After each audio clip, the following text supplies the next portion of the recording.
wala na nga talagang takas si Zoe kay Justin sapagkat mapapasakamay na nga niya ang matinding ebidensya ng pagtulak ni Zoe kay Don Pepe.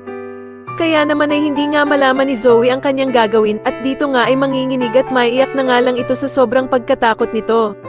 Samantala matapos nga ang lahat ng paghihirap na dinanas ni Moira, ay mukhang madadala nga siya ni Jingay sa kabutihan matapos ang ginawang pagbabasa nito sa kanya ng Bible. Kaya naman ay magugulat ang lahat sa muling paglabas ni Moira sapagkat tila magbabago na nga ang ugali nito at mas pipiliin na nga lang niyang gumawa ng kabutihan. Dito nga ay madadatnan pa ni Ninang ang ginagawang pagdadasal ni Moira at tatanungin niya nga ito kung dumating na daw ba ang perang hinihintay niya sa kanyang sponsor.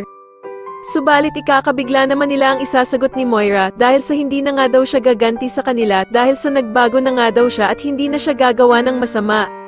Sa kabilang banda naman ay magkakaroon nga ng good news sa Apex dahil sa tuluyan na ngang magbabalik si Annalyn sa pagtatrabaho dito. Kaya naman ay agad na ipapatawag ni Giselle ang lahat ng tauhan sa Apex upang i-welcome si Annalyn sa pagbabalik nito sa kanila. Tuwang-tuwa naman na lalapit si Zoe kay Annalyn at sasabihin nga nito na sa wakas nga daw ay magkakaroon na siya ng kakampi at pariringgan pa nga niya si Justin na meron nga daw na taong humahaba na ang sungay at manang-mana sa nanay nito. Pero agad namang sasagutin ni Justin si Zoe na ibig sabihin ba daw nito na kriminal din siya katulad ng kanyang nanay na si Moira. Kaya naman ay agad na mga awatin ni Annalyn sila Zoe at Justin na malapit na namang magsalpukan. Samantala ay ikakagulat nga ni Doc Carlos ang biglaang pagpunta ng ex-wife niyang si Irene Benitez sa Eastridge kaya naman ay agad niya itong tatanungin kung ano daw ang ginagawa nito dito. Pero mukhang may binabalak lang talaga si Irene sa kanya at dito nga ay sasagutin lamang siya nito na gusto lang naman daw niyang magpagamot ng sakit niya dito sa Eastridge.